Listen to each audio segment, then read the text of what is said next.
Well, I think the real big movement is the Negro becoming a black man. Uh, Nationalism is exemplified by a man's growth from a status, an inferior status in this society, where he quits trying to be white or try to act like he's white, and now he's trying to be exactly who he is and what he is. That is a black man. And he is aspiring to become a nation. Black people want to be black, and I mean, these nationalistic tendencies, somehow or another we can't understand them when black people express them because we've always looked at them in an inferior vein.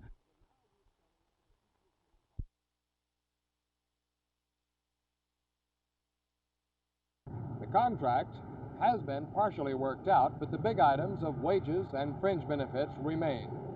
We talked with Local 848 President Nova Howard. You asked me how my feelings of it. I can say nothing but optimism is prevailed in the Local 848. We are firmed up to take any action, whatever we think is necessary. The top negotiator for the company is George Scott. We asked him how things look. Well, the name of the game is negotiation, and that's what we're here to do, and we don't feel that negotiation is necessarily acceding to all the union demands. We have some things that we'd like to come out of this with, too, and so we're going to be in there taking it day by day. And if the hard-nosed attitudes continue, things will deteriorate rapidly during the next week. Whatever the outcome here, it will have a noticeable effect on other labor negotiations for several years to come. This is Roger McDonald, Channel 8 News.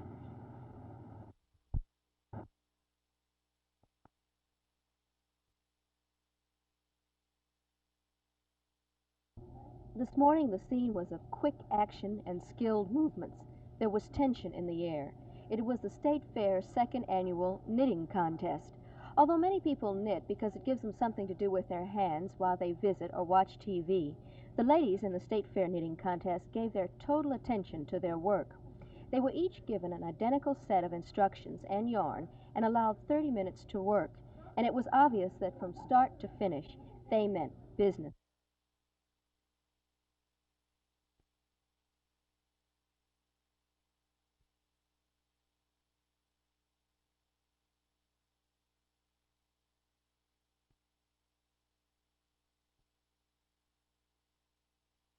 Teal Salon reporting.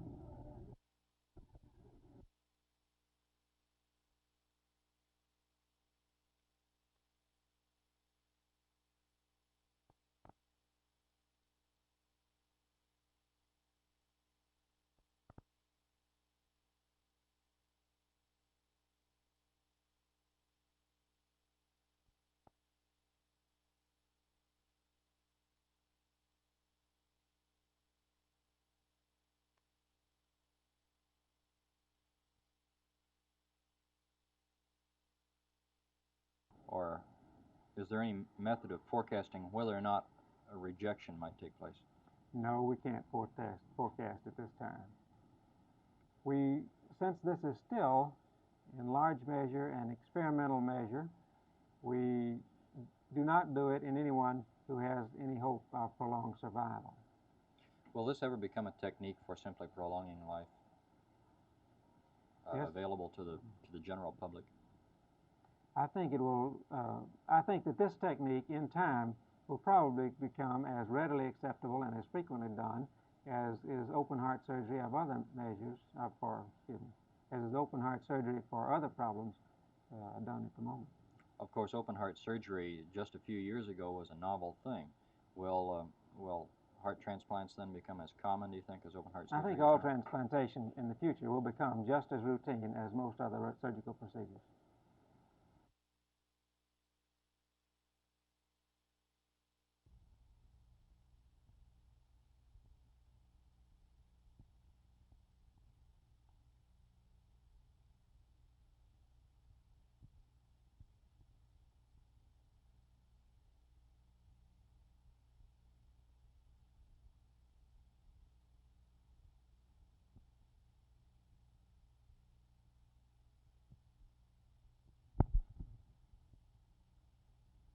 Okay, bend your knees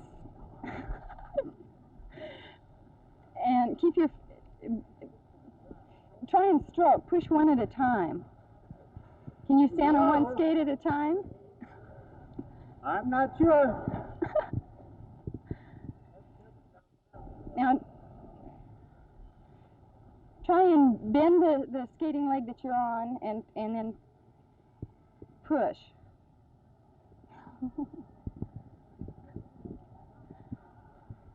Hold your arms out.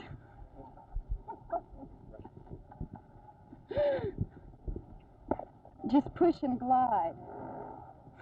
Try and stroke on one foot at a time. There must be an easier way to make a living. Fred Hatton, Channel 8 News, Fort Worth.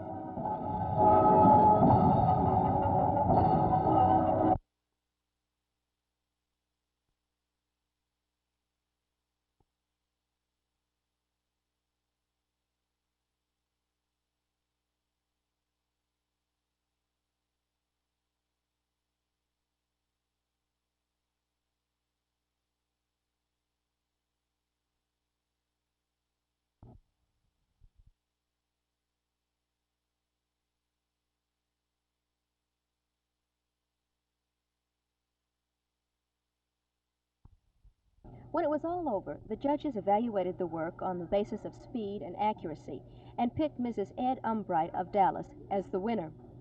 Mrs. Umbright had been knitting without recognition since she was 11 years old. Have you ever won any other prizes in this length of time that you've been knitting? No, this is the first one. I just came down here this morning to watch to see what it was all about, and I found myself entering. And you won? Yes. This is the first prize you won. Didn't you get anything for when you knitted for the Red Cross? No, I knitted 100 hours for them, but I was too young to get a 100-hour pin. How old do you have to be? I believe 12. Thanks to her skill in the State Fair's second annual knitting contest, Mrs. Umbright now has an award for her work.